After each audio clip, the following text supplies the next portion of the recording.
ब्रह्मानन्दं परमसुखदं केवलं ज्ञानमूर्तिं द्वन्द्वातीतं गगनसदृशं तत्त्वमस्याभिलक्ष्यम् एकं नित्यं विमलमचलं सर्वहि साक्षिभूतं भावातीतं त्रिगुणरहितं सद्गुरुं तं नमामि।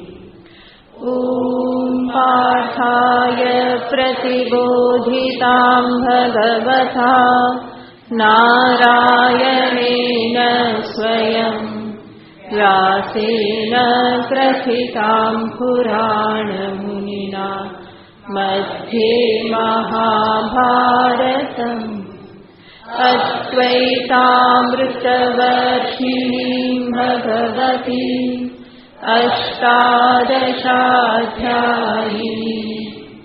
अम्ब त्वामनुसन्दधामि भगवद्गीते भवद्वेषिणीम्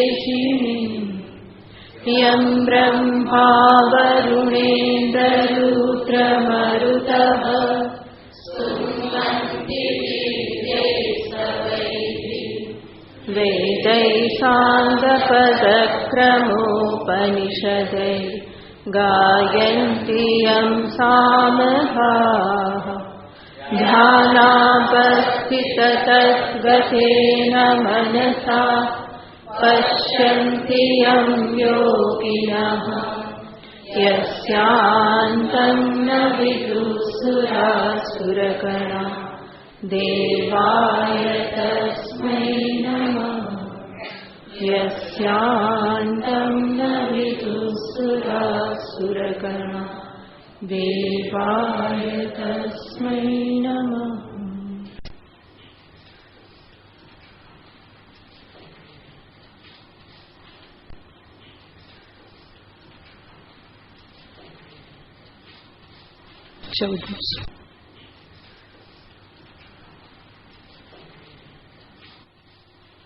श्री भगवानुवाच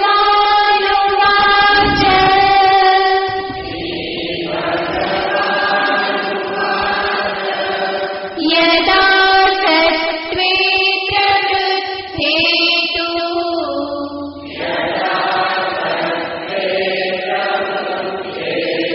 प्रलयं याति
છેલ્લા શ્લોકોમાં ભગવાન શ્રી કૃષ્ણચંદ્ર પ્રકૃતિના સત્વ, રજસ અને તમસ ગુણ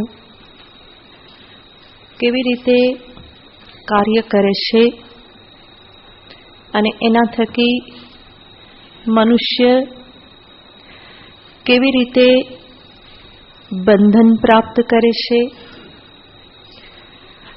કઈ રીતે આ ગુણોને સમજીને ગુણોથી એ મુક્ત થાય, એની પકડમાં ન આવે, એના માટે એ ગુણોની અભિવ્યક્તિ શરીરમાં, વ્યવહારમાં કેવી રીતે થાય છે એને પણ ભગવાને દર્શાવ્યું.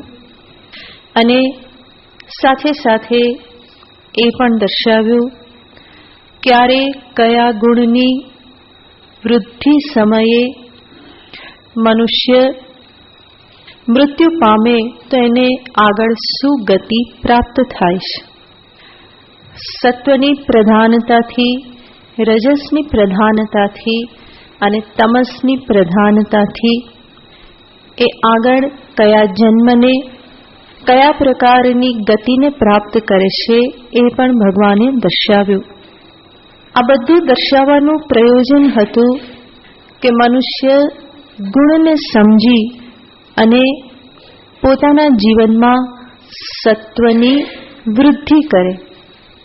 કારણ કે અધ્યાત્મ પથે ચાલવા માટે સત્વગુણ એ સૌથી ઉપયોગી છે. માટે જીવનને, વ્યવહારને એવી રીતે ગોઠવવામાં આવે કે જેના પરિપાકે જીવનમાં સત્વની વૃદ્ધિ થાય. એટલે જ ભગવાને છેલ્લા શ્લોકમાં કહ્યું હતું, કર્મણઃ સુકૃતસ્યાહુઃ સાત્વિકમ નિર્મલમ ફલમ. સુકૃતસ્ય સારા કર્મ જે છે એનું ફળ સાત્વિક કહેવામાં આવેલું છે. ધર્મ કર્મ, પુણ્ય કર્મનું ફળ છે એ સાત્વિક છે. અને એવા કર્મો જીવનમાં કરતા રહેવામાં આવે તો જીવન સાત્વિકતાથી યુક્ત થતું જાય છે. અને એના આધારે જ એ અંતે અધ્યાત્મ પ્રગતિને પણ પ્રાપ્ત કરે છે. આગળ ભગવાન કહી ચૂક્યા છે, સત્વાત સંજાયતે જ્ઞાનમ. તો જ્ઞાન જે છે એ હંમેશા સત્વ વૃદ્ધિમાં જ પ્રાપ્ત થાય છે. અંતઃકરણ સત્વથી યુક્ત થયું એને જ કહેવામાં આવે છે અંતઃકરણની શુદ્ધિ. અને એ શુદ્ધ અંતઃકરણ, સાત્વિક અંતઃકરણથી જ મનુષ્ય પોતાના ગુણાતીત સ્વરૂપને સમજી શકે છે. તો જીવનનું પરમ લક્ષ્ય જે છે એ અંતે આ સમજદારીથી જ પ્રાપ્ત થાય છે. માટે ભગવાન અહીંયા ગુણની વાત કરે છે. છેલ્લે આપણે જોયેલું હતું કે આ પ્રમાણે હોવાથી જ સાધક હંમેશા પોતાના જીવનમાં પુણ્ય કરવાની તકને હંમેશા પકડી લેશે, એનો લાભ લઈ લેશે. કારણ કે પુણ્યની ખૂબ જ આવશ્યકતા છે. સાત્વિક કર્મથી જ એ નિર્મલ પુણ્ય ફલ પ્રાપ્ત થાય છે. પુણ્ય પણ અનેક પ્રકારના હોય છે.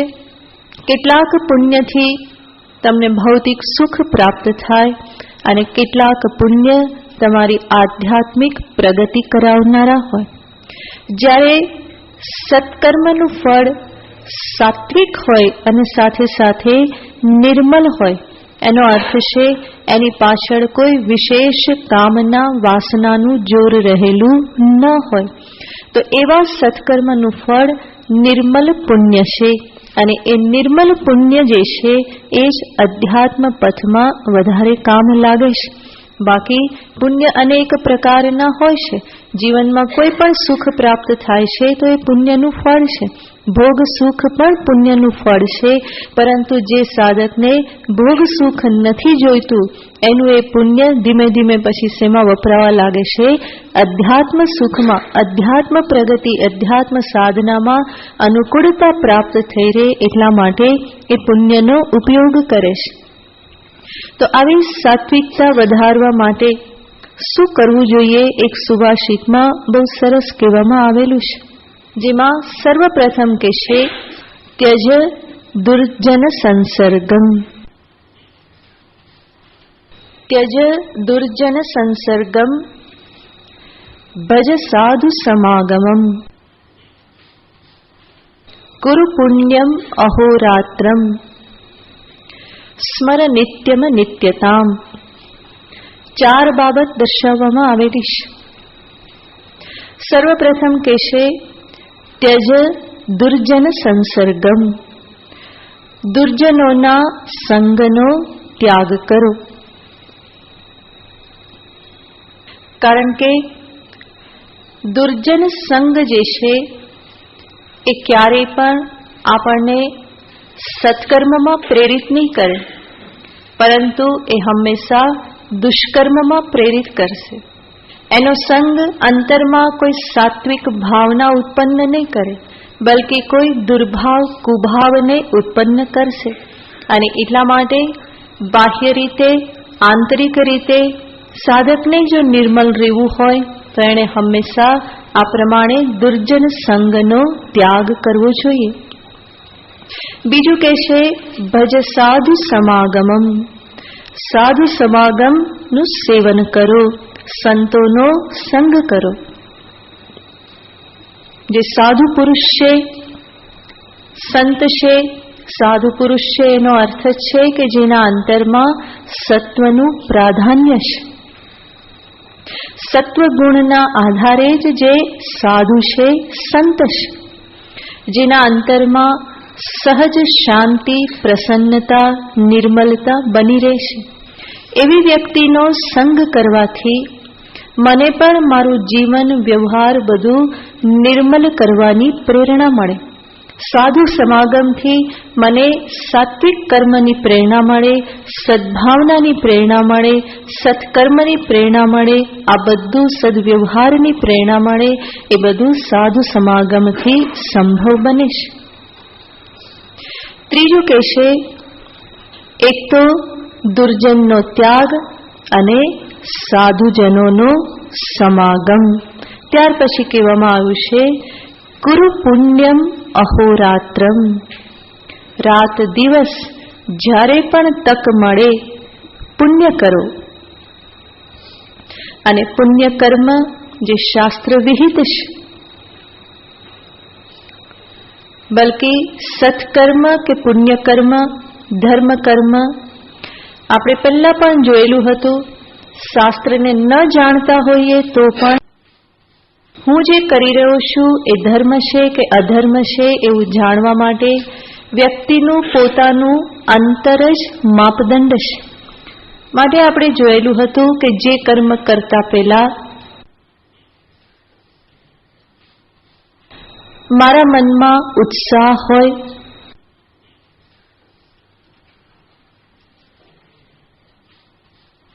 કરવા માટેનો ઉત્સાહ હોય, કરતી વખતે કોઈનાથી છુપાવવાની વૃત્તિ ના હોય, અને કર્યા પછી એના સંદર્ભની કોઈ જ્ઞાની પશ્ચાતાપ ન હોય, તો એવા કર્મને ધર્મ કર્મ કે પુણ્ય કર્મ સમજવું.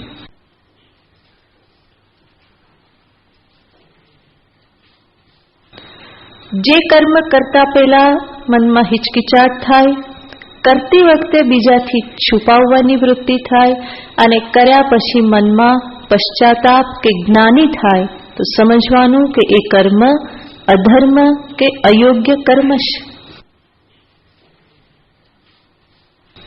તો જે કર્મ મને મનની શાંતિ, પ્રસન્નતા પ્રદાન કરે, યત કર્મ કુર્વતો સ્યાત, જે કર્મ કરવાથી અંતરમાં શાંતિ, પ્રસન્નતા, સંતોષની લાગણી થાય.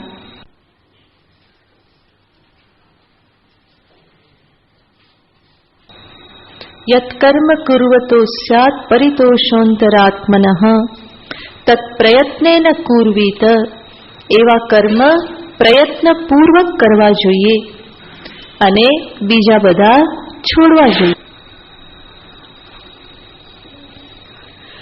તો ધર્મ શું છે, સારું કે ખરાબ શું છે, એ જાણવા માટે કોઈ વિશેષ શાસ્ત્ર ફરીને વાંચવાની જરૂર પડતી નથી.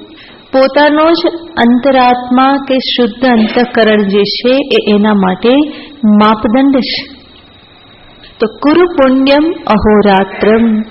અને સાથે સાથે જોઈએ તો ધર્મ કર્મ કે પુણ્ય કર્મનો અર્થ છે કે જે હંમેશા બહુજન હિતાય, જે અનેક લોકોને માટે હિતકારી હોય, બહુજનને માટે જે સુખકારી હોય, જેમાં મારો સ્વાર્થ ઓછામાં ઓછો હોય, પરંતુ અન્યને મદદ કરવાની વૃત્તિ હોય, અન્યને પ્રસન્નતા પ્રદાન કરવાની વૃત્તિ હોય, અન્યને પ્રસન્ન કરીને હું પ્રસન્ન થઉં, તો આ એક સાત્વિક ભાવના છે. એવી વૃત્તિ સાથે જે કર્મ કરવામાં આવે એ છે પુણ્ય કર્મ. તો કુરુ પુણ્યમ અહોરાત્રમ. અને ચોથું કે છે સ્મર નિત્યમ અનિત્યતામ. હંમેશા અનિત્યતાનું સ્મરણ કરો. અનિત્યતાનું સ્મરણ એનો અર્થ છે મનુષ્ય જીવન કેટલું બધું ટૂંકું છે, અલ્પ છે, અને એ અલ્પ જીવનમાં જે કરવાનું છે એ ઘણું બધું છે. અધ્યાત્મ યાત્રા જે કરવાની છે ઘણી લાંબી યાત્રા છે અને જીવન ઘણું ટૂંકું છે. આ હકીકતને જો સાધક સામે રાખે તો બીજી બધી જ બાબતો એના માટે ગૌણ બની જાય અને પોતે સત્કર્મમાં, સદભાવમાં, સદગ્રંથ અભ્યાસમાં લાગી અને પોતાનું કલ્યાણ કરવામાં પ્રવૃત્ત થઈ જાય. તો જીવનની અનિત્યતાનો વિચાર જે છે એને પાપ કર્મથી અયોગ્ય માર્ગે જતા એને બચાવી દેશ. સાધક વિચારી શકે કે આટલું જ તો જીવન છે અને આટલા જીવનમાં ખોટું કરીને, અધર્મ કરીને અંતે મારે મેળવી શું લેવાનું? હું અત્યારે સારા કર્મો કરીશ તો મારી આગળની યાત્રા જે છે એ સારી થશે. અત્યારના કર્મો એ આગળની યાત્રાનું ભાથું છે અને એટલા માટે જો યોગ્ય ભાથું સાથે હશે તો યાત્રા સરળ બની રહેશે અને એ બધું સાથે નહીં હોય તો આગળની યાત્રા કઠિન બની રહેશે. તો જીવનની અનિત્યતાનું સ્મરણ કરવાથી સત્કર્મમાં પ્રવૃત્તિ થાય, વ્યર્થ સમય ક્યારેય પણ નહીં જાય, સમયની બરબાદી એ નહીં કરે, લોકોની સાથે વ્યવહાર કરવામાં હંમેશા ધ્યાન રાખે કે રાગ દ્વેષની વૃદ્ધિ ન થાય પરંતુ રાગ દ્વેષ શિથિલ થતા જાય.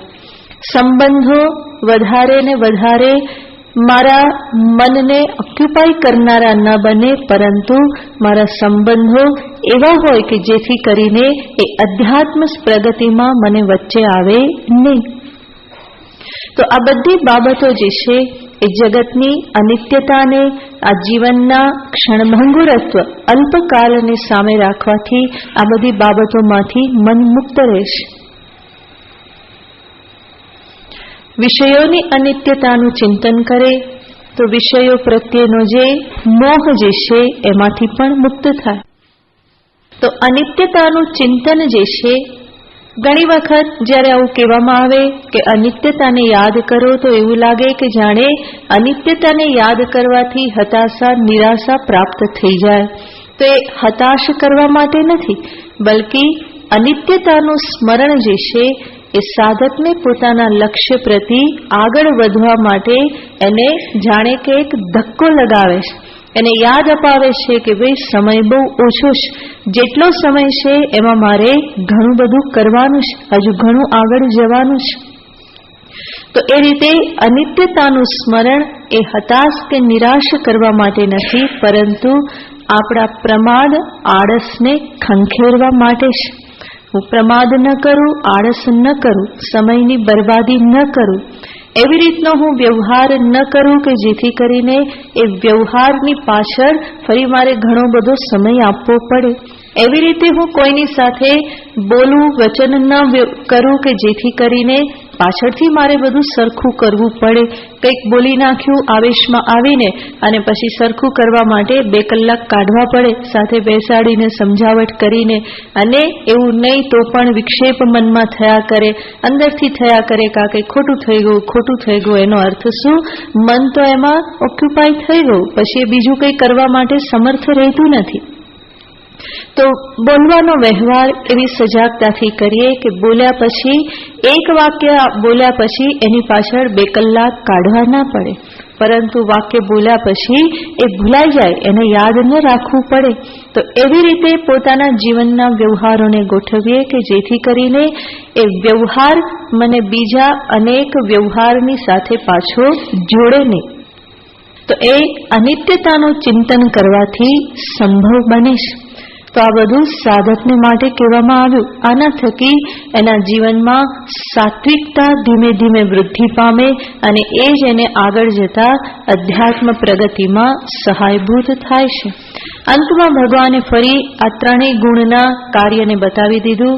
સત્વાત સંજાયતે જ્ઞાનમ, રજસો લોભ એવ ચ, પ્રમાદ મોહો તમસો ભવતો જ્ઞાનમેવ ચ. તો છેલ્લે આપણે જોયું તો એમ ભગવાન ફરીને આ વાતને બતાવે છે. અનેક વખત આ એક જ અધ્યાયમાં ભગવાને આ એકની એક વાત કરી, 3જી 4થી વખત આ બતાવે છે. એનાથી સૂચિત થાય છે કે ભગવાન આને બહુ જ મહત્વનું ગણે છે.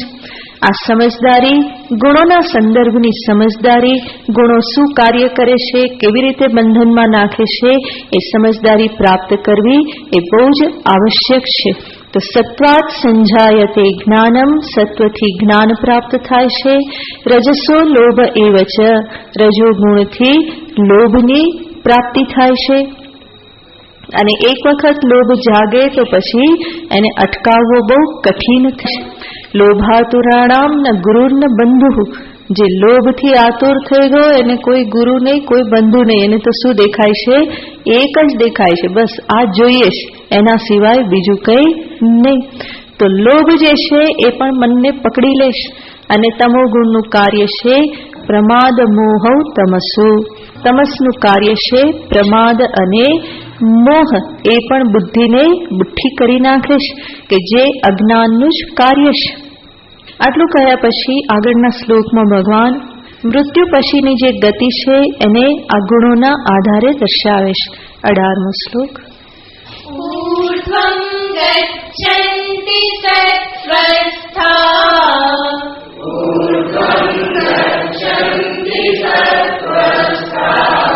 मध्ये तिष्ठन्ति राजसाः,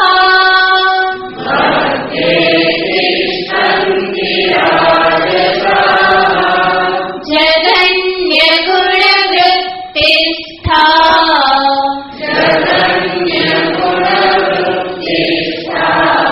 अधो गच्छन्ति तामसाः.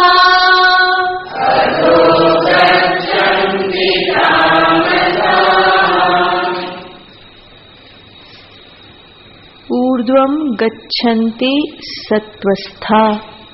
સત્વસ્થા એટલે કે સત્વમાં સ્થિત લોકો. ઊર્ધ્વમ ગચ્છન્તિ, ઊર્ધ્વ લોકને પ્રાપ્ત કરે છે, એ ઊર્ધ્વ ગતિ કરે છે. ઊર્ધ્વ ગતિ કરે છે એનો અર્થ છે મનુષ્ય યોનિથી ઉચ્ચ યોનિની પ્રાપ્તિ કરે છે, મર્ત્ય લોકથી ઉચ્ચ લોકની પ્રાપ્તિ કરે છે. મધ્યે તિષ્ઠન્તિ રાજસાહા, રાજસિક જે છે રજોગુણમાં સ્થિત વ્યક્તિ, અંતે મધ્યે તિષ્ઠન્તિ, મધ્યમાં સ્થિત રહેશે. મધ્યમાં સ્થિત રહેશે એનો અર્થ એ મનુષ્ય યોનિમાં મર્ત્યલોકમાં ફરી જન્મ લેશે. અધો ગચ્છન્તિ તામસાહા, અને તમો ગુણથી યુક્ત વ્યક્તિઓ મૃત્યુ પછી અધો ગચ્છન્તિ. અધો ગચ્છન્તિ એનો અર્થ છે અધો યોનિને પ્રાપ્ત કરે છે. મનુષ્ય કરતા નિકૃષ્ટ યોનિ જે છે પશુ પંખી આદિ એ યોનિને પ્રાપ્ત કરે છે. અને તામસાહા જનાહ એના માટે વિશેષણ વાપર્યું છે જગન્ય ગુણવૃત્તસ્થાહ, જે જગન્ય ગુણવૃત્તમાં સ્થિત છે. જગન્ય એટલે કે નિકૃષ્ટ. નિકૃષ્ટ ગુણ છે તમો ગુણ. એ તમો ગુણના વ્યવહારોમાં જે ગ્રસ્ત છે, પ્રમાદ મોહ આળસથી જે ગ્રસ્ત છે, એ મનુષ્યો અંતે અધોયોનીને પ્રાપ્ત કરે છે. તો આનાથી પણ ભગવાન દર્શાવવા માંગે છે કે મનુષ્ય અધોયોનીમાંથી તો ઉપર ઉઠીને મધ્યમાં આવ્યો છે. હવે એને મધ્યમાંથી ક્યાં જવાનું હોય, ઉપર કે નીચે? તો એ વચ્ચે ઉભેલો છે અને બંને બાજુ જવાની શક્યતા છે. તો એને સજાગ રહી અને કઈ બાજુ જવાનું છે? ઉપર જવાનું છે. તમે પર્વતમાં મધ્યમાં પહોંચી ગયા પછી તમે વિચાર કરી શકો કે હજુ પણ છે નીચે જઈએ કે ઉપર જઈએ. તો મધ્યમાં ઉભેલા છે એને વિચાર કરી અને આગળ વધવાનું હોય. તો મનુષ્ય યોની તો પ્રાપ્ત થઈ ચૂકેલી છે અને એટલા માટે માનવ જન્મનો બુદ્ધિનો યોગ્ય ઉપયોગ કરી અને હવે પ્રયત્ન શેના માટે કરવો જોઈએ? તો કે ઉર્ધ્વ યોની કે ઉર્ધ્વ લોકને પ્રાપ્ત કરવા માટે. અને તીવ્ર વૈરાગ્ય પ્રાપ્ત થઈ ગયો તો સર્વ યોનિઓથી મુક્ત થવા માટે પ્રયત્ન કરવો જોઈએ. તો આ રીતે ભગવાને અહીંયા આ ગતિ પણ બતાવી દીધી. આ સાથે ગુણોનું જે નિરૂપણ હતું એ અહીંયા પૂરું થાય છે.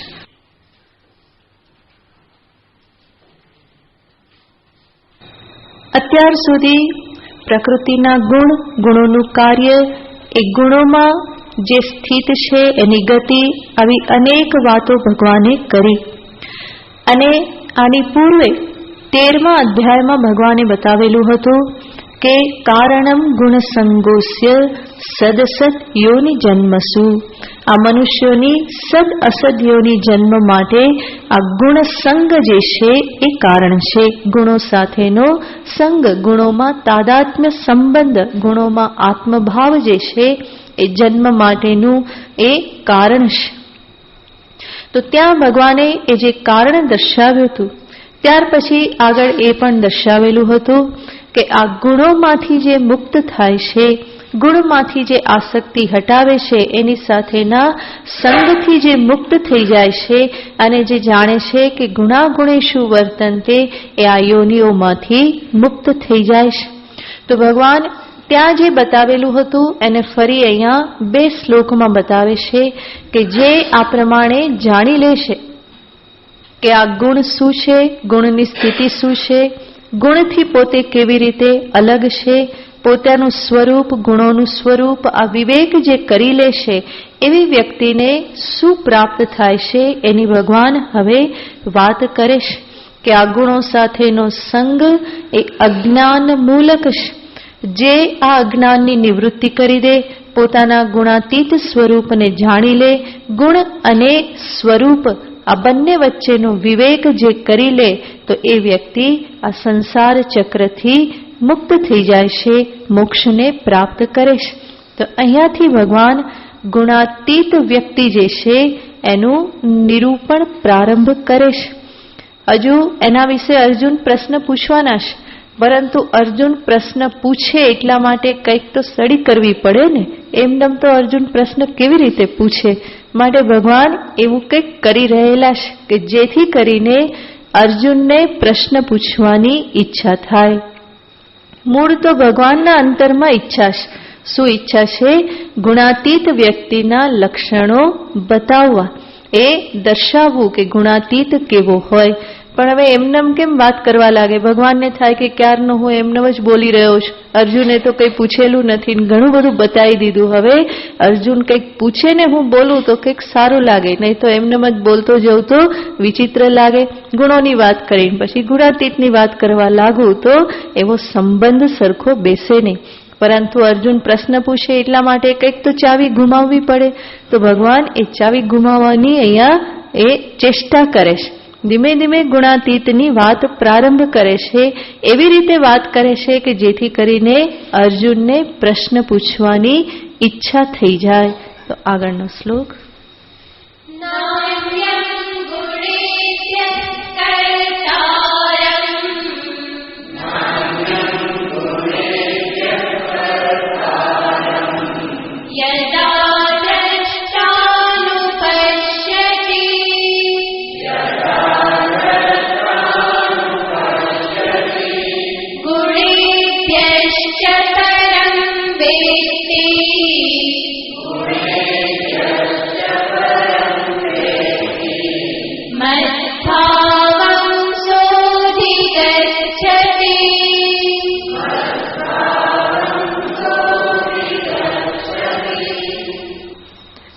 શ્લોક ફરી બોલાવે છે. બધા સીધા બેસી ખુલ્લા અવાજે સરસ રીતે બોલો. હા.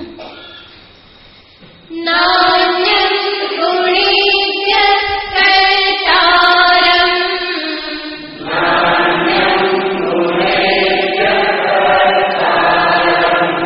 યદા દ્રષ્ટાનુપશ્યતિ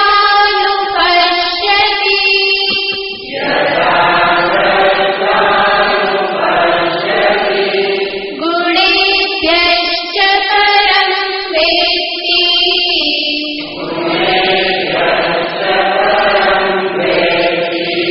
મદ્ભાવં સોऽધિગચ્છતિ.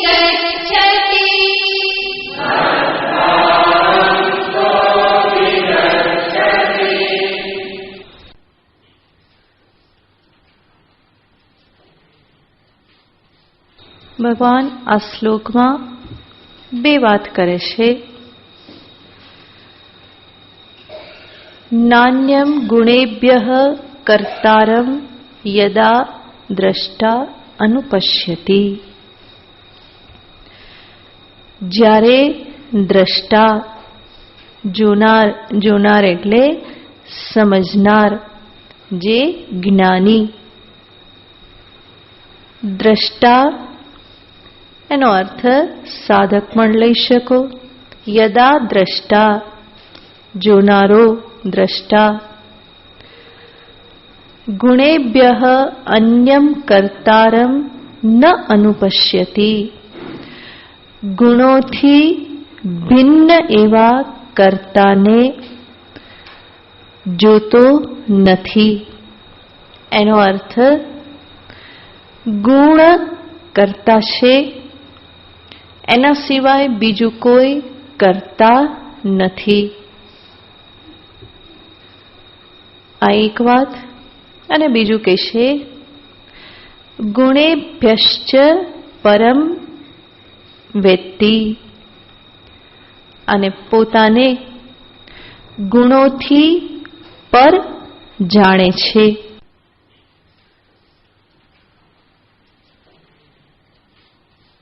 સહ મદ્ભાવમ અધિગચ્છતિ. એ મારા ભાવને, મારા સ્વરૂપને પામે છે, મારી સાથે એક થઈ જાય છે. તો બે વાત ભગવાન કહેશે કે શું જાણવાનું છે? ગુણ કરતા છે અને હું ગુણથી જુદો છું. આ બંને વસ્તુ જાણવી જરૂરી છે. નહીં તો ગુણ કરતા છે એટલું માત્ર જાણે તો કામ નહીં ચાલે. કે ગુણ કરતા છે પરંતુ ગુણ કોના છે? મારા છે. અથવા તો ક્યાં છે? મારામાં છે. ગુણ કરતા છે માટે કોણ કરતા છે? તો એટલા જ્ઞાનથી કામ નહીં ચાલે. ગુણ કરતા છે, કરનાર છે, અને હું ગુણોથી જુદો છું. હવે ગુણ કરતા હોય અને હું ગુણોથી જુદો હોઉં તો હું કોણ હોઉં? કરતા કે અકર્તા? ગુણ કરતા છે અને હું કરતા એવા ગુણથી જુદો છું તો હું કોણ હોઉં? અકર્તા. તો ગુણ કરતા છે અને એવા ગુણોથી હું જુદો અકર્તા આત્મ સ્વરૂપ છું. ઇતિ યહ વેત્તિ. આ પ્રમાણે જે જાણે છે સહ મદ્ભાવમ અધિગચ્છતિ. એ મારા ભાવને, મારા સ્વરૂપને પામી લેશે. તો ક્યાં ભગવાન વાત કરતા હતા? ઉર્ધ્વમ ગચ્છન્તિ સત્વસ્થાને. ત્યાંથી શું વાત કરવા માંડ્યા? જ્ઞાનીની વાત કરવા માંડ્યા કે આ જે ગુણ જે છે એને કઈ રીતે સમજવાના છે? પહેલા તો સમજવાના છે એનું સ્વરૂપ શું, કાર્ય શું, એની ઉત્પત્તિ કેવી રીતે, એ જીવનમાં શું પ્રભાવ પાડે એ સમજવાનું છે. પરંતુ છેલ્લે શું સમજવાનું છે કે આ ગુણ જે છે એ જ કરતા છે, હું કરતા નથી. વાક્ય તો બહુ નાનું છે પરંતુ આને સમજવું અને એમાં સ્થિતિ પ્રાપ્ત કરવી એના માટે જ સમસ્ત અધ્યાત્મ સાધના છે. એના માટે જન્મોના જન્મ, વર્ષોના વર્ષો વ્યતીત થઈ જાય છે. તો મનુષ્યના કર્તૃત્વના સંસ્કાર એટલા બધા દ્રઢ છે અને એ પોતાનું કર્તૃત્વ એટલું બધું પકડી રાખે છે કે પોતાનામાંથી ક્યાંય બીજે કર્તૃત્વ મૂકવા માટે એ તૈયાર નથી. અને એમાં પણ ફરી પાછા વિભાગ, સારું કર્યું તો કર્તૃત્વ ક્યાં? મારામાં. અને કંઈક ખોટું થયું તો એણે કર્યું ને એણે કીધું તું ને આમ એણે કહ્યું તું ને બધું ક્યાં જતું રહે? ત્યારે તો એવા અકર્તા ભાવમાં સ્થિત થઈ જવાય. તો ભૂલ થઈ હોય અને બીજાની કઈ બતાવી દેવાની હોય ત્યારે હું કોણ છું? મેં તો કંઈ નથી કર્યું, મારો કંઈ વાંક નહીં, હું આમાં ક્યાંય વચ્ચે આવતો નથી. ભગવાન કહેશે કે હું આમાં ક્યાંય વચ્ચે આવતો નથી. એ તું તારા શરીર, ઇન્દ્રિય, મન, બુદ્ધિની સાથે જોતો થઈ જા. એ પ્રકૃતિના ગુણો છે, એ બધું કરી રહેલા છે, ત્યાં તું ક્યાંય વચ્ચે આવતો નથી, એ જોતો થઈ જા. અને એ જ પરમ જ્ઞાન છે. તો ગુણ જે છે એમાં કર્તૃત્વ જોવા માટે સર્વપ્રથમ પોતાનું કર્તૃત્વ જે છે એના સંદર્ભમાં વિચાર કરવો પડે. અધ્યાત્મ સાધના એ આખી કર્તૃત્વ નિવૃત્તિની સાધના છે. અને કર્તૃત્વ નિવૃત્તિ એટલે છે કર્તૃત્વ અભિમાનની નિવૃત્તિ. તો ભગવાન જ્યારે કહેશે ગુણા ગુણેશુ વર્તન્તે, ગુણ ગુણમાં પ્રવૃત્ત થાય છે, આવું જ્યારે ભગવાન કહેશે એમાં જીવ શું કરી દેશે? તો કે બે ગુણની વચ્ચે પોતે ઊભો રહી જાય છે, અભિમાનને લાવે છે અને પરિણામે ગુણનું કર્તૃત્વ એ ક્યાં લઈ લેશે? પોતાનામાં લઈ લેશે. બે ગુણની વચ્ચે ગુણાહા ગુણેશુ વર્તન્તે, આ હકીકત છે. અને એ હકીકતમાં વચ્ચે જીવ શું કરે? દખલગીરી કરે અને પોતે અભિમાની થઈ અને વચ્ચે ઊભો રહી જાય છે કે ના, ગુણને કોણ કરે છે? હું કરું છું. બે બિલાડીની વચ્ચે એના જેવું છે. એ પોતે ફાવવા જાય છે પણ ફાવતો નથી. પેલો વાંદરો તો ફાવી જાય છે, પણ અહીંયા તો ઉપરથી એવું લાગે કે ફાવી જાઉં છું, પણ અંતે શું થાય છે? બધું ખોટમાં જાય છે. એટલી બધી ખોટ જાય છે કે જેનો વિચાર કરવો પણ આપણી બુદ્ધિની બહારની વસ્તુ છે. માટે જ પોતાના કર્તૃત્વના સંદર્ભમાં વિચાર થવો જોઈએ.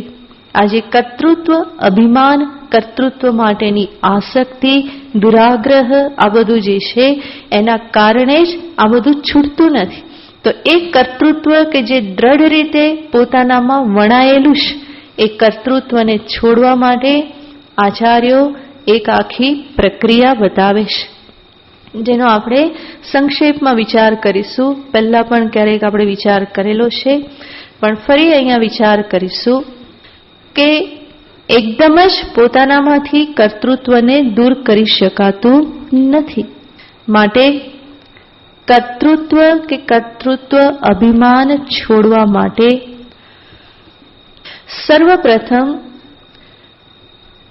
વર્તમાનમાં પોતાનામાં રહેલા કર્તૃત્વની શુદ્ધિ કરવી પડે. તો સર્વપ્રથમ સોપાન છે કર્તૃત્વનું શુદ્ધિકરણ.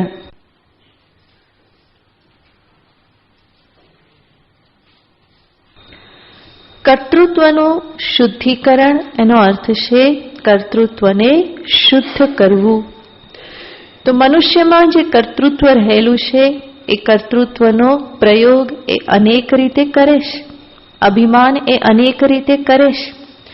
તો એ રીતે વિપરીત ઉપયોગ જ્યાં થતો હોય કર્તૃત્વનો, એને છોડીને એને યોગ્ય દિશામાં વાળવું.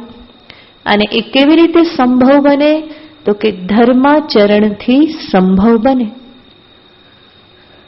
જીવનમાં અધર્મ ત્યાગપૂર્વક, પ્રયત્નપૂર્વક ધર્મનું આચરણ કરવામાં આવે.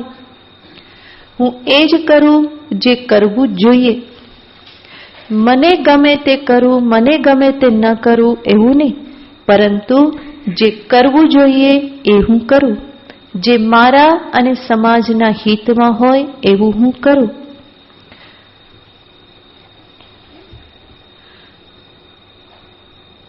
તો તો જીવમાં જે સહજ રીતે કર્તૃત્વ રહેલું છે, એ કર્તૃત્વનો આપણા શાસ્ત્રો બહુ ઉદાર ભાવે સ્વીકાર કરે છે.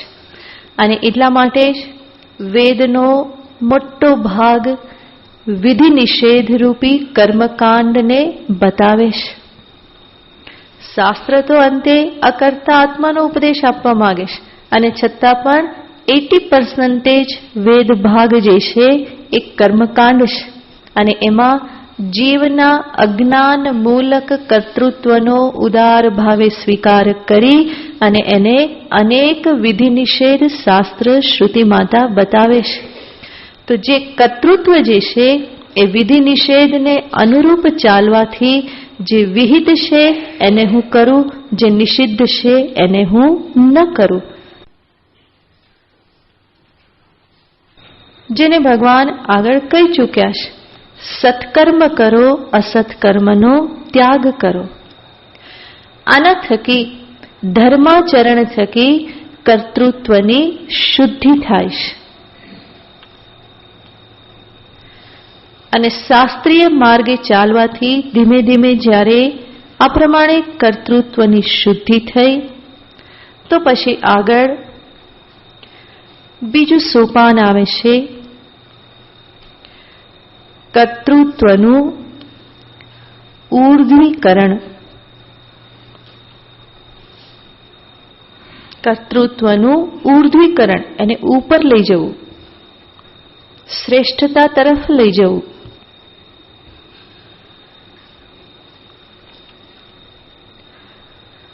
અને એ કેવી રીતે સંભવ બને? કે કર્મયોગ થકી.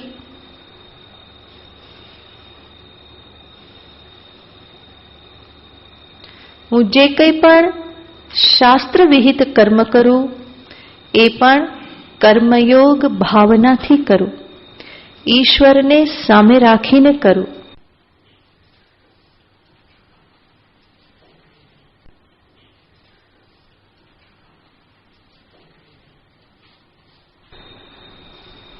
અને કર્મયોગ ભાવનાથી આ પ્રમાણે કર્મ કરતા કરતા જ ઊર્ધ્વીકરણ પછી બીજું સોપાન આવે છે કર્તૃત્વનું શિથિલીકરણ, એને ઢીલું કરવું. અત્યાર સુધી તો કર્તૃત્વનું દોરડું કેવું છે? ટાઈટ છે, હું કરું. પણ કર્મયોગ ભાવનાથી કર્મ કરવાથી ધીમે ધીમે કર્તૃત્વનું ઊર્ધ્વીકરણ થયું. અને ઊર્ધ્વીકરણ થયા પછી ધીમે ધીમે વ્યક્તિ વધારે ને વધારે ઈશ્વર સમર્પણ ભાવનાથી કર્મ કરતો થાય છે.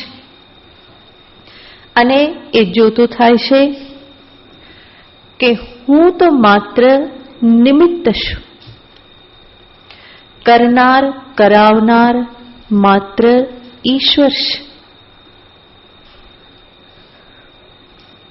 જેટલે અંશે એ ઈશ્વર સમર્પણ ભાવના ધારણ કરે કર્મયોગ કાલે, એટલે જ અંશે એ પોતાનામાં નિમિત્ત બુદ્ધિ લાવી શકશે.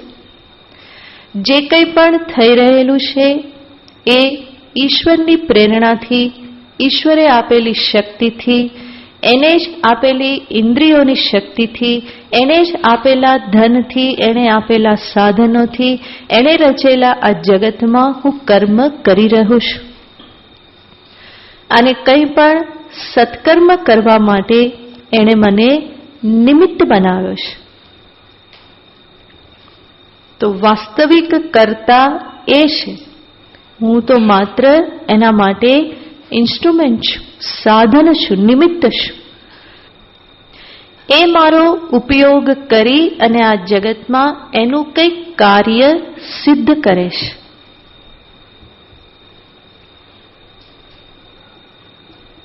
તો પોતાનામાં નિમિત્ત ભાવ લાવે છે, હું નિમિત્ત છું અને ભગવાન પ્રેરણા આપી અને કરાવે છે. તો અહીંયા શિથિલીકરણ કેવી રીતે થયું?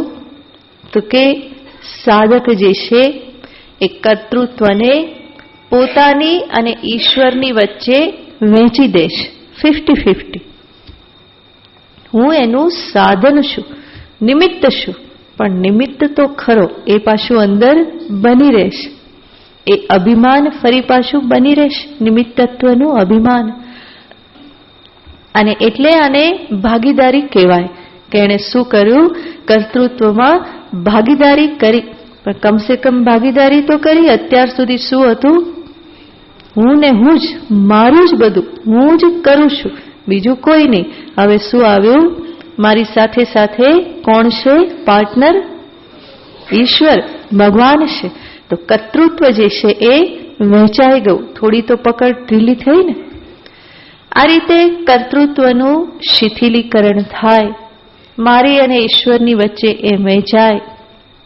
એના પરિણામે અંતઃકરણ વધારે ને વધારે શુદ્ધ, શાંત, સમાહિત થતું જાય છે.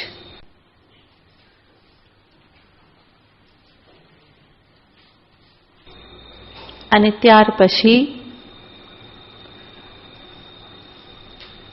ચોથું સોપાન આવે છે કર્તૃત્વનું સ્થળાંતર, શિફ્ટિંગ. બરાબર? કર્તૃત્વને શિફ્ટ કરી દેવું. અત્યાર સુધી ભાગીદારી હતી, પછી જેમ જેમ મન વધારે શાંત, સમાહિત થતું ગયું, જેમ વધારે ને વધારે ઈશ્વર સમર્પણ ભાવ આવતો ગયો, અને એ જે એક ભક્તિની આ એક વિશેષ અવસ્થા, જેના પરિણામે એ જોઈ શકે છે હું કંઈ કરતો નથી, બધું કરાવનાર ભગવાન છે, કરનાર પણ એ જ છે. આગળ શું લાગતું હતું? કરાવનાર એ છે અને હું કરનારો છું, કરું છું. હવે એનાથી આગળ શું સમજાય છે? કરાવનાર એ છે, કરનાર પણ એ જ છે. તો આ છે ભક્તિનો પરિપાક, ભક્તિની પરિપક્વતા, જેના પરિણામે સાધક આ પ્રમાણે જોઈ શકે છે કે હું વાસ્તવમાં કંઈ જ નથી. જે કંઈ પણ છે એ ઈશ્વર છે અને ઈશ્વર જ કરી રહેલા છે. ભ્રામયન સર્વભૂતાની હૃદ્દેશેર્જુન તિષ્ઠતિ યંત્રારૂઢાની માયયા. ભગવાન આગળ 18મા અધ્યાયમાં કહેવાના જ કે હે અર્જુન, હું દરેક જીવના હૃદયમાં રહી અને બધાને ભમાવું છું. ભ્રામયન યંત્રારૂઢાની માયયા. જેવી રીતે ચકડોળમાં બેઠેલો મનુષ્ય ફરે છે, પછી એક વખત બેઠા પછી એનું કંઈ ચાલતું નથી. પેલો ફેરવનારો ઊભું રાખે તો ઉતરાય, નહીં તો એ ફેરવ્યા જ કરે તો શું કરી લઈએ? તો એક વખત એમાં બેઠા તો પછી ફરતા રહેવું પડે છે. તો એ યંત્રારૂઢાની. એવી જ રીતે દરેક જીવ જે છે, ભગવાન કહે છે, માયારૂપી યંત્ર પર આરૂઢ કરી અને હું એને ભમાવું છું. તો ભક્ત જે છે એ આ બહુ સ્પષ્ટ રૂપે જોઈ શકે છે, જે કંઈ પણ થઈ રહેલું છે એ ઈશ્વર દ્વારા, ઈશ્વર ઈચ્છાથી જ થઈ રહેલું છે. એ જ એક ઈચ્છા કામ કરી રહેલી છે. આપણને એવું લાગે કે આપણી ઈચ્છા પણ કામ કરી રહી છે. જ્યારે આપણી ઈચ્છા પૂરી ના થાય ત્યારે આપણને શું યાદ આવે? હા, ઈશ્વર ઈચ્છા છે, બરાબર ને? જે ભગવાન કરે તે સારું. એવું ધીમું ધીમું બોલે, કારણ કે અંદરથી સ્વીકાર થતો નથી. કારણ કે પોતાની ઈચ્છા એટલી બધી હતી અને એ પૂરી ના થાય એટલે કચવાટ તો છે. મને કમ અને શું સ્વીકારવું પડે છે? ઈશ્વરને ગમ્યું તે ખરું, આપણું શું ચાલે છે? તો એ કચવાટ સાથે સ્વીકારે છે. જ્યારે આ ભક્ત જે છે, જેના અંતરની શુદ્ધિ થઈ, સાત્વિક થયેલો છે, એ ભક્ત આ સત્યને બહુ સ્પષ્ટ રીતે સમજી શકે છે અને એ બહુ ઉત્સાહ સાથે, ખુશીથી કહે છે કે જે કંઈ પણ થયું એ ઈશ્વર ઈચ્છાથી. એ એક જ ઈચ્છા કામ કરે છે. એ ઈચ્છામાં આપણી ઈચ્છા ભળી ગઈ તો આપણને શું લાગે છે? આપણી ઈચ્છા પૂરી થઈ. વાસ્તવમાં ઈચ્છા કોની પૂરી થાય છે? ઈશ્વરની જ એક ઈચ્છા પૂરી થાય છે. એની જ એક ઈચ્છા કામ કરે છે, બીજી કોઈ ઈચ્છા કંઈ કામ કરતી નથી. અને એટલા માટે ભક્ત જે છે એ આ સત્યને ફરી ફરીને જોતો રહેશે. એને ભક્તિના પરિપાકે, ઈશ્વર સમર્પણના પરિપાકે આ સત્ય એને સમજાય છે. જીવનમાં જ્યારે પણ જે પણ થઈ રહેલું છે એ બધું જ ઈશ્વર ઈચ્છાથી જ થાય છે.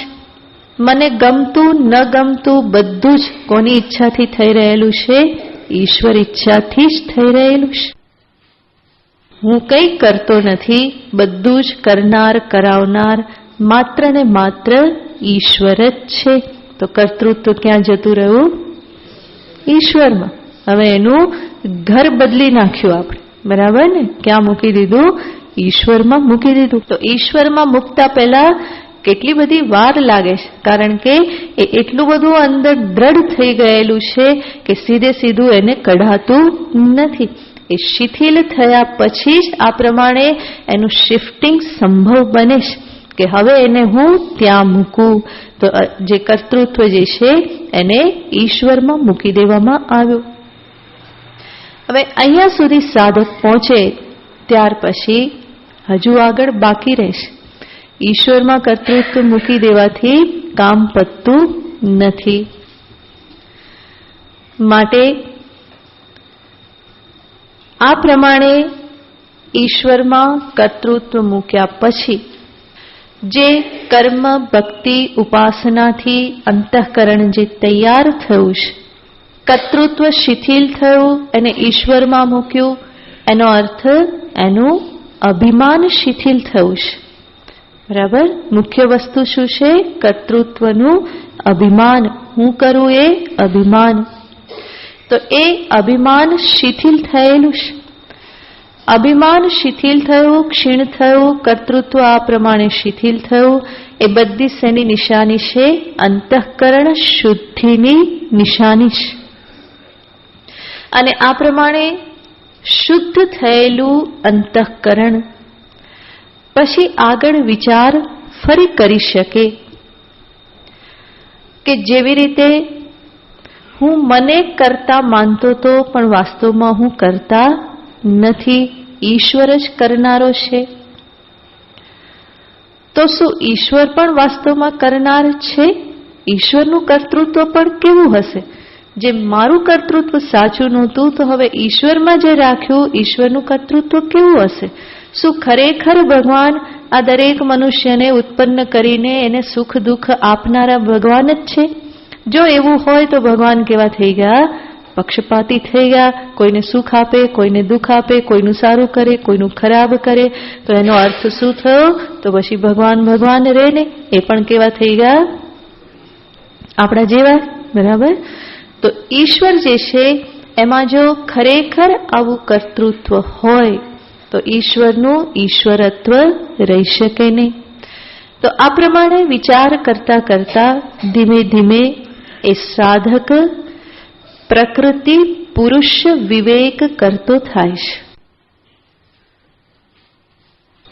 અને એ વિવેકના પરિપાકે એ સમજી શકે છે ઈશ્વરનું સ્વરૂપ પણ શુદ્ધ ચૈતન્ય સ્વરૂપ જ છે,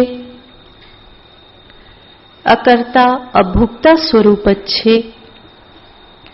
તો પછી આ જે બધું થઈ રહ્યું છે એ કોણ કરે છે? અને ત્યારે એ સાધક પછી સમજી શકે. હવે એ અવસ્થાએ પહોંચ્યો છે કે જેને શાસ્ત્ર આગળનું સોપાન બતાવી શકે એમ છે. અને એ આગળનું સોપાન શું છે? તો શાસ્ત્ર એને કહેશે કે વાસ્તવમાં પુરુષ પણ કરતા નથી, કરતા કોણ છે? પ્રકૃતિ છે. પ્રકૃતિ, પ્રકૃતિના ગુણો કરતા છે, એમાં કર્તૃત્વ છે. તો આગળનું સોપાન છે જેને કહેવાય વિવેક ખ્યાતિ. વિવેક કરો, પુરુષ અને પ્રકૃતિનો વિવેક. પુરુષનું સ્વરૂપ શું છે અને પ્રકૃતિનું સ્વરૂપ શું છે? તો પરમાત્મા સ્વરૂપથી કંઈ કરતા નથી. આ જે કંઈ પણ છે એ માયાનો ખેલ છે. ત્રિગુણાત્મિકા માયાનો, પ્રકૃતિનો જ આ બધો ખેલ છે. તો આ રીતે ઈશ્વરમાં મૂકેલું કર્તૃત્વ, પરમાત્મામાં મૂકેલું કર્તૃત્વ હવે ક્યાં જાય છે? પ્રકૃતિમાં. બરાબર ને? તો જીવમાંથી ક્યાં આવ્યું? ઈશ્વરમાં. ઈશ્વરમાંથી ક્યાં આવ્યું? હા, માયામાં, પ્રકૃતિમાં. બરાબર ને? અને જેને તમે આમ એક જગ્યાએથી બીજી જગ્યાએ એને ધક્કો માર કરો ને લાંબુ ટકે. બરાબર ને?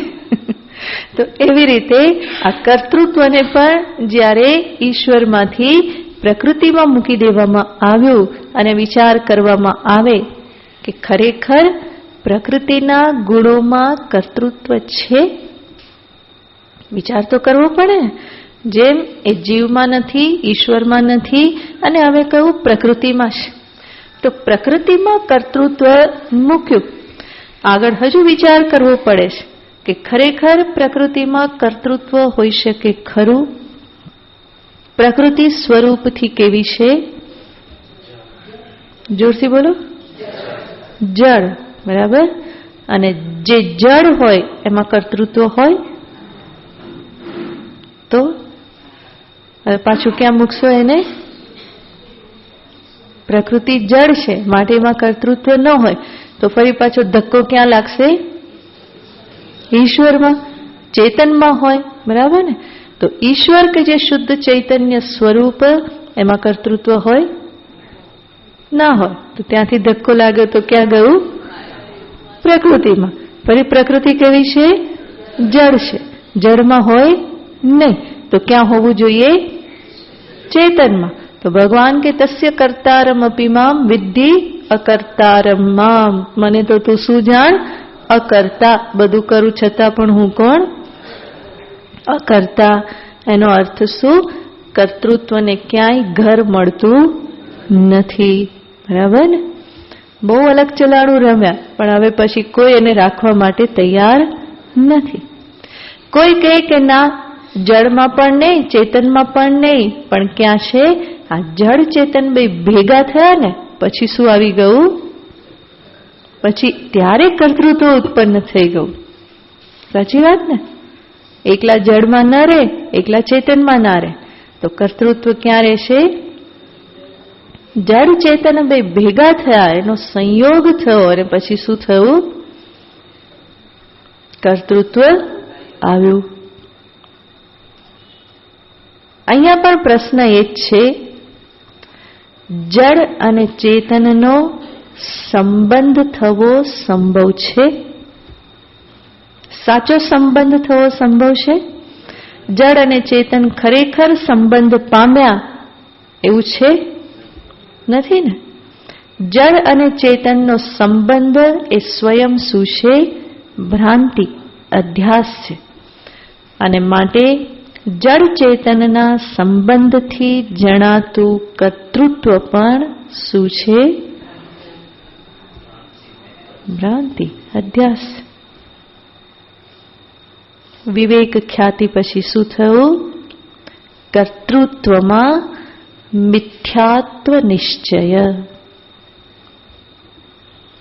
એનો અર્થ વાસ્તવમાં કર્તૃત્વ જેવું કંઈ છે ને. એ શું છે? માન્યતા માત્ર, ભ્રાંતિ માત્ર.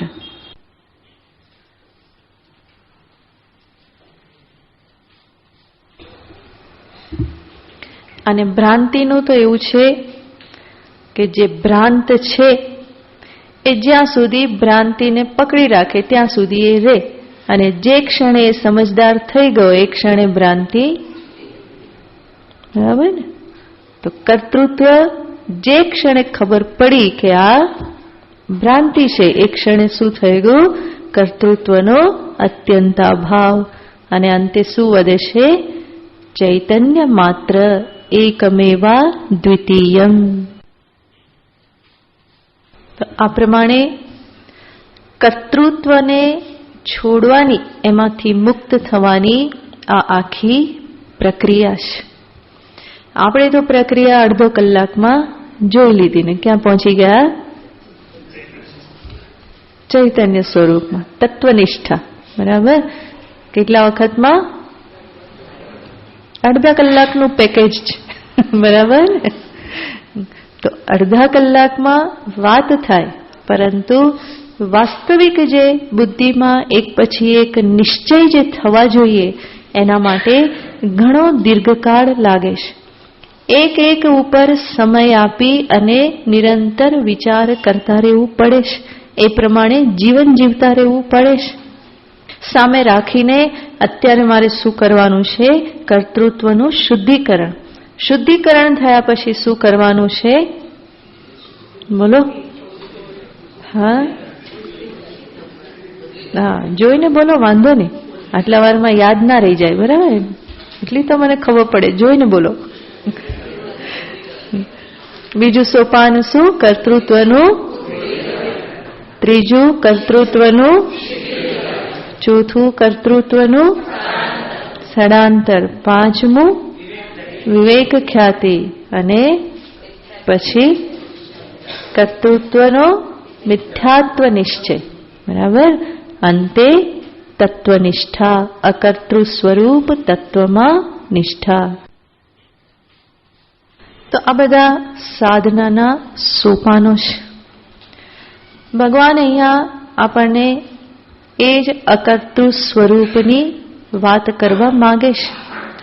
તો ભગવાન તો સીધા વચ્ચેના સોપાનથી કહે છે. ક્યાં પહોંચી ગયેલ છે? વિવેક ખ્યાતિ થઈ ગયેલ છે કે ગુણેભ્ય અન્યમ કર્તારમ ન પશ્યતિ. જ્યારે વ્યક્તિ ગુણથી અન્ય કર્તાને જોતો નથી, એનો અર્થ એ ક્યાં સુધી પહોંચી ગયો છે? કયા સોપાનમાં? વિવેક ખ્યાતિ. બરાબર? પુરુષ પ્રકૃતિનો વિવેક કોણ કરે છે? પ્રકૃતિ કરે છે. પુરુષ આત્મા ચૈતન્ય કંઈ કરતું નથી. તો એ પ્રમાણે જેને વિવેક કરી લીધો કે ગુણ જ કરે છે, ગુણથી અન્ય કરતા કોઈ છે નહીં, એ પાંચમા સોપાન સુધી પહોંચી ગયેલો છે. અને આગળ શું કહે છે? ગુણેભ્ય પરમ વેત્તિ. સ્વયં કેવો છે? ગુણથી સંપૂર્ણ જુદો છે, પર છે, શ્રેષ્ઠ છે. એનો અર્થ એની સાથે ક્યારેય મારો સંબંધ થયેલો નથી. જ્યારે મને સંબંધ થયેલો લાગતો હતો ત્યારે પણ આત્મ સ્વરૂપ કેવું હતું? અસંગ જ હતું. તો એમાં ક્યારેય પણ કર્તૃત્વ રહેલું નથી. અહીંયા સુધી સાધક પહોંચે એ જ મહત્વનું છે. આ બંને બાબતો જાણવાની છે. ગુણ કરતા છે અને હું ગુણથી જુદો છું. બરાબર? અને એનાથી આગળ જેમ વિચાર ચાલશે તો અંતે શું સમજી શકશે? કર્તૃત્વ સ્વયં શું છે? મિથ્યા છે. એમાં કોઈ સત્યતા રહેલી નથી. તો અહીંયા ભગવાન ગુણના કર્તૃત્વની વાત કરીને કહેશે કે ગુણ જ કરતા છે. ગુણ શબ્દનો અર્થ થાય છે દેહ, ઇન્દ્રિય, મન, બુદ્ધિ, અમારી ઉપાધિ અને એની સાથે સાથે અનુભવમાં આવતું સમસ્ત જગત. આ બધાને શું કહેવામાં આવે છે? ગુણ કહેવામાં આવે છે. જ્યારે કહેવામાં આવે કે આ પુષ્પ છે, આ પુષ્પ છે, એનો અર્થ શું થયો? પુષ્પનું ભાન થયું. પુષ્પનું ભાન શેનાથી થયું? ચક્ષુરેન્દ્રિયથી. બરાબર? તો ચક્ષુરેન્દ્રિય એ પણ પ્રકૃતિના ગુણોનું પરિણામ છે. અને આ પુષ્પ છે પ્રકૃતિના જ ગુણોનું પરિણામ છે. ચક્ષુરેન્દ્રિય જે છે એ સાત્વિક અંશમાંથી આવેલી છે અને આ છે એ તમોગુણનું પરિણામ છે. તો ફેર આટલો જ છે, પરંતુ છે તો બંને કોણ? ગુણ જ છે. અને માટે ગુણાહા ગુણેશુ વર્તન્તે. આ ગુણની પ્રવૃત્તિ આ ગુણમાં છે. બરાબર? અહીંયાથી બોલવામાં આવે છે કોનું કાર્ય છે? ગુણનું કાર્ય છે. ત્યાં સાંભળે છે કોણ? શ્રવણેન્દ્રિય. તો એ કોનું કાર્ય છે? ગુણનું. એક ગુણ બીજા ગુણને ગ્રહણ કરે છે એક ગુણ ગ્રાહ્ય છે, બીજું ગ્રાહક છે. એક ગુણ પ્રવૃત્ત થાય છે, બીજાને ગ્રહણ કરે છે. તો આનો જ અર્થ છે ગુણા ગુણેશુ વર્તન્તે. સ્થૂલ શરીર કંઈક કાર્ય કરે છે, કંઈક એ ગ્રહણ કરે છે. તો ગ્રહણ થયું એ પણ ગુણ છે, અને શરીર જે ગ્રહણ કરે છે શરીર સ્વયં કોણ છે? ગુણ છે.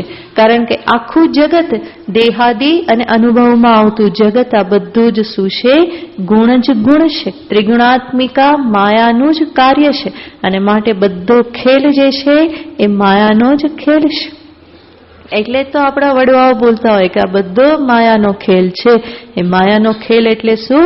ગુણા ગુણેશુ વર્તન્તે. એને આપણી ભાષામાં એ કે આ બધું માયાનો ખેલ છે. તો માયાનો ખેલ હકીકતમાં જો સમજમાં આવી જાય તો કોઈ સમસ્યા રહેતી નથી. કારણ કે ખેલમાં કોઈ સમસ્યા ના હોય. ખેલમાં જ્યારે ખેલને જોવાનો હોય તો કોઈ સમસ્યા હોય? જે ખેલ ખેલતા હોય એને ઘણું બધું હોય કે હાર જીત બધી જોવાની હોય, પણ જે પ્રેક્ષક હોય એનાથી જુદા ઉભેલા હોય એના માટે કોઈ તકલીફ થતી નથી. જેટલે અંશે તાદાત્મ્ય થઈ જાય ખેલ સાથે એટલે અંશે શું થાય? ત્યારે થાય કે હવે ભારત હાર્યું ને પેલું જીત્યું ને આપણા ધબકારા વધી જાય. આપણા એટલે જે જોનારા, બરાબર, તો એના ધબકારા વધી જાય કે હવે જીત્યા હાર્યા કઈ ઊંચા નીચા થતા રહે. શેના કારણે? તાદાત્મ્ય ક્યાં થઈ જાય છે? હા, ખેલમાં. જે વ્યક્તિ ખેલી રહેલ છે, ખેલે છે તો એક વ્યક્તિ, પણ એ એક વ્યક્તિની સાથે તાદાત્મ્ય થઈ જાય છે. શું તાદાત્મ્ય થઈ જાય છે? એવું લાગે કે આ એક વ્યક્તિમાં જ આખું ભારત આવી ગયું, અને હું પણ શેમાં છું? ભારતમાં છું. બરાબર ને? માટે એ જીતે તો ભારત જીતે, ને ભારત જીતે તો આ બધાના કારણે એ બધી અસર થાય છે. પણ જે એ પ્રમાણે તાદાત્મ્ય કરતો નથી ખેલની સાથે, એને શું ફેર પડે? હાર જીત બંનેમાં એ તો માણે છે. હારે જીતે એને તો રમત માણવાની છે, જે થાય તે. તો જે અસંગ થઈને ઉભો રહેશે એને કઈ ફેર પડતો નથી. તો ગુણા ગુણેશુ વર્તન્તે. એ પણ બધા કોણ છે? ગુણ જ છે. આ પણ ગુણ છે. ગુણની સાથે તાદાત્મ્ય થઈ ગયું તો ઊંચા નીચું થવાય. પણ ગુણથી હું પોતે વિલક્ષણ, એનાથી ભિન્ન, એનાથી અલગ થઈને ઉભો રહું, પોતાના અસંગ ચૈતન્ય સ્વરૂપને સામે રાખું, તો ગુણમાં જે કંઈ પણ થાય એનાથી પોતાને કંઈ થતું નથી. એ સમજે છે ગુણા ગુણેશુ વર્તન્તે. આ પ્રમાણે વિચાર કરીને એ ક્યાંય પણ લેપાયમાન થતો નથી, અને માટે જ પછી એના શરીર દ્વારા થતા કર્મો પણ એને કોઈ બંધન ઉત્પન્ન કરતા નથી. કારણ કે કર્તૃત્વ અભિમાન રહેલું નથી. મૂળ વસ્તુ છે અભિમાન, અને અભિમાનની ઉપર ફરી પાછું કર્તૃત્વ અભિમાન, ભોક્તૃત્વ અભિમાન. તો આ અભિમાનનું જ અલંકરણ છે. કોને આભૂષણ પહેરાવવામાં આવે છે? અભિમાનને. કયું આભૂષણ? તો કે કર્તૃત્વનો હાર પહેરાવવામાં આવે, ભોક્તૃત્વના લટકણિયા પહેરાવવામાં આવે. તો આ બધા આભૂષણ કર્તૃત્વ અભિમાનની ઉપર આ બધા આભૂષણ આપવામાં આવે છે. પણ વિચાર કરો, આ અભિમાન જે છે એ જ સ્વયં પડછાયો છે. અને પડછાયો હોય એનો કોઈ શણગાર કરવાનો હોય નહીં ને? જે અભિમાન સ્વયં પડછાયો છે, ચિદાભાસ છે, એ આભાસ છે, એમાં કોઈ સત્યતા રહેલી નથી. તો એ પડછાયો માત્ર છે. પડછાયાને શું પછી શણગારવાનો હોય? પણ અજ્ઞાનના કારણે પડછાયાને પણ મનુષ્ય શણગારે છે. કર્તૃત્વ એના ઉપર મૂકે, ભોક્તૃત્વ મૂકે, એના ઉપર શ્રોતૃત્વ, શ્રવણેન્દ્રિયથી શ્રોતૃત્વ, દ્રષ્ટૃત્વ, આ બધા જ શું છે? એના આભૂષણો છે. ભિન્ન ભિન્ન વસ્ત્ર આભૂષણોથી અભિમાનને શણગારે છે. પણ એ વિચાર કરતો નથી કે આ અભિમાન શું છે? સ્વયં એ તો પડછાયો છે, આભાસ માત્ર છે. વાસ્તવમાં એ કંઈ છે નહીં.